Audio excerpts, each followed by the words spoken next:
আমাদের সবার প্রার্থী। এদিকে তা এসো, ক্যান্ডিডেটরা এদিকে এসো, ক্যান্ডিডেটরা এদিকে এসো, নমস্কার করো মানুষকে। মার্টিন সাহেব আসুন, হাড়োয়ার প্রার্থী মোহাম্মদ আব্দুল মাতিন সাহেব। এসকে রবিউল ইসলাম এসছে, প্রার্থী এসছে? আচ্ছা, দুজনেই এসছে না? তুমি ওনার হাত মেলাও, ওনার হাতে হাত ধরো। খালেক এসো।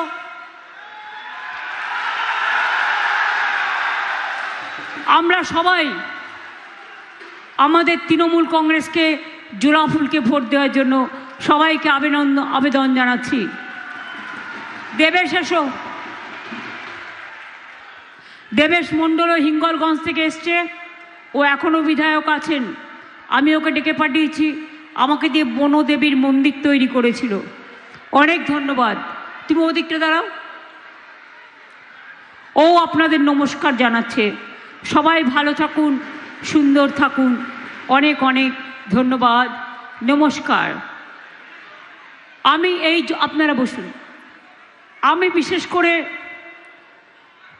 আমাদের যারা প্রার্থী, সরোজ ব্যানার্জি বারাউল লিটন বলে আমি ওকে চিনি। ওর পুরো নাম হচ্ছে বুরহানুল মুকাদ্দিম লিটন, সভাপতি বসিরহাট মহকুমা সাংগঠনিক জেলা। উষারানী মণ্ডল আমাদের প্রার্থী মিনাকা বিধানসভা। মোহাম্মদ আব্দুল মাতিন সাহেব প্রার্থী হাড়োয়া বিধানসভা। এসকে রাবিউল ইসলাম, দেবেশ মণ্ডল, আব্দুল খালেক মোল্লা কোঅর্ডিনেটর মিনিয়াখা ও হাড়োয়া বিধানসভা সহ আমার জেলা পরিষদ, গ্রাম সভা, পঞ্চায়েত সমিতি থেকে শুরু করে বুথ, ব্লক, জেলা, অঞ্চল কমিটির সকল শাখা সংগঠন, সকল মা, ভাই ও বোনেরা। আপনারা জানেন আগামী শুভ নববর্ষের আপনাদের অনেক শুভকামনা জানিয়ে দেয়। ওই দিনটা বাংলা দিবসও আছে। আগে বাংলা দিবস ছিল না, অন্যান্য রাজ্য দিবস ছিল, কিন্তু বাংলা দিবস ছিল না। তাই আমরা পয়লা বৈশাখ, শুভ নববৈশাখকেই আমরা বাংলা দিবস হিসেবে ঘোষণা করেছি। আপনাদের সকলকে তার জন্য আগাম শুভ অভিনন্দন রইল। আপনারা জানেন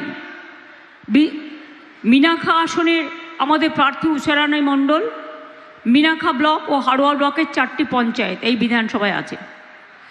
সুন্দরবন আমাদের গর্ব, এবং আমরা সুন্দরবনে, এটা ইউনেস্কো হেরিটেজ। সুন্দরবনকে আমরা আলাদা জেলা তৈরি করব আগামী দিন। এটা আমরা অলরেডি প্রসেস করছি, যাতে আমরা বলেছি 7টা নতুন জেলা করব, তার মধ্যে সুন্দরবন কিন্তু নতুন জেলা হবে, যাতে আপনাদের এখানে সব কিছু আপনারা সামনাসামনি পান, অত দূরে যেতে না হয়। এখানে থানা হয়েছে, এসএনসিউ হয়েছে, মাদার অ্যান্ড চাইল্ড হার্ট হয়েছে, আপনারা জানেন পলিটেকনিক হয়েছে। অনেক টাকা খরচা করে এই সব ব্লকগুলোকে পানীয় জলের ব্যবস্থাও করা হয়েছে।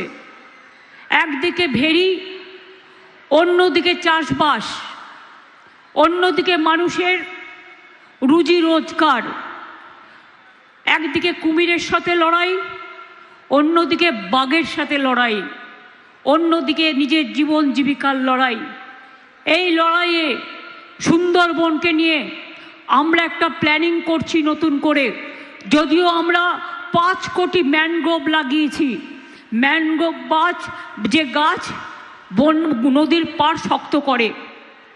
আমরা সুন্দরবন নিয়ে একটা মাস্টার প্ল্যান তৈরি করছি, যাতে এই নদী মাতৃকা দেশ, বিশেষ করে বাংলা হচ্ছে নদী মাতৃকা দেশ। একদিকে ইছামতি, তো আর একদিকে হচ্ছে ভাগীরথী। একদিকে দীঘার সমুদ্র সাগর, তো অন্যদিকে গঙ্গাসাগর। সব কিছু নিয়েই আমাদের চলতে হয়। একদিকে মন্দির, একদিকে মসজিদ, একদিকে গুরুদ্বারা, একদিকে গির্জা, একদিকে জাহের থান, একদিকে মাঝির থান, সর্বধর্ম সমন্বয়ের বড় পীঠস্থান। প্রতিবার 15ই আগস্ট, 26শে জানুয়ারি আমরা বনবিবির পালাকে নিয়ে যাই। তার কারণ হচ্ছে সুন্দরবনকে আমরা কিন্তু খুব গুরুত্ব দিই, মনে রাখবেন। এখানে মহিলা থানা হয়েছে, এখানে নতুন করে থানা হয়েছে, সাইবার ক্রাইম ডিপার্টমেন্ট হয়েছে, অনেক কাজ হয়েছে। আমি কাজের জন্য আবার পরে বলবো, আমি প্রতি বছরই বন্যা হলে সুন্দরবন জেলায় আসি। বসিরহাট স্বাস্থ্য জেলা হয়েছে, সুপার স্পেশালিটি হসপিটাল হয়েছে, হিঙ্গলগঞ্জে বনবিবি সেতু, হাসনাবাদের কাটাখালি সেতু হয়েছে, হাসনাবাদেও পানীয় জল প্রকল্প হয়েছে। আপনারা জানেন আগে যত চাষির ধান নষ্ট হতো, এখন যদি চাষির ধান নষ্ট হয় আমরা তাকে ক্রপ ইন্স্যুরেন্স করে রেখে দিয়েছি তাদের নামে, তারা ক্ষতিপূরণ পায়। তার কারণ চাষিদের কাছে পয়সা নেই, আমরা তাদের আমাদের হাজার হাজার কোটি টাকা খরচা করে তাদের বিনা পয়সায় তাদের সমস্ত ক্ষতিপূরণ দিই। এছাড়াও আমি একটা তৈরি করেছি, লোনা জলে সমুদ্রের যখন ধান নষ্ট হয়ে যায় সেই ধানগুলো ফেলবো কেন, সেই ধানগুলোকে রিসার্চ করে আমরা বের করেছি। আমরা একটা নতুন ধান করছি, সেটা হচ্ছে স্বর্ণ ধান, এবং সেই ধানটাকে আমরা কিন্তু কাজে লাগাচ্ছি এবং বিক্রিও করছি। এতে চাষিদেরও লাভ হচ্ছে, এতে মানুষেরও লাভ হচ্ছে। মনে রাখবেন, ইলিশ মাছ আগে পাওয়া যেত না যদি ওপার বাংলা থেকে না আসতো, কিন্তু আমরা ইলিশ মাছ যাতে বাংলায় জন্মায় 2013 সালে ডায়মন্ড হারবারে একটা রিসার্চ সেন্টার করেছিলাম। আজ কিন্তু মনে রাখবে, অঢেল ইলিশ মাছ বাংলায় উৎপাদন হয়। আগে বাংলায় সব ডিমটাই আসতো হায়দ্রাবাদ থেকে, এখন বাংলায় 90% ডিম আমরা নিজেরা তৈরি করি। এমনকি চুনো মাছ, পুঁটি মাছ, সেগুলো সংরক্ষণের জন্য আমরা চুনো পুঁটি এদের জন্য সংরক্ষণের ব্যবস্থা করেছি। আমরা চাই মাছগুলো বড় হোক, যাতে আমাদের হায়দ্রাবাদ থেকে মাছ কিনে খেতে না হয়, ওতে পয়সা বেশি লাগে, ট্রান্সপোর্ট খরচা। আমরা চাই বাংলার মৎস্যজীবীরা তারা মাছ বড় করুক এবং তাদের মাছ বাংলায় চলুক, যাতে তাদেরও দুটো পয়সা আসে, এটা মাথায় রাখবেন। যদি কোনো মৎস্যজীবী হারিয়ে যায়, আমরা তাদের একটা কার্ড দিয়েছি, মৎস্যজীবী কার্ড। সেই কার্ডে আমরা আইডেন্টিফাই করি, ট্র্যাক করতে পারি সে কোথায় পড়ে আছে। ঝড় জলে অনেক সময় তারা ওপারে পড়ে গিয়ে আটকে থাকে, আমরা তাদের আবার ফিরিয়ে নিয়ে আসি। তার কারণ এটা আমাদের সামাজিক দায়িত্ব, এটা আমাদের কর্তব্য। আপনারা জানেন আজকে সবচেয়ে বড় প্রশ্ন কি ইলেকশনে?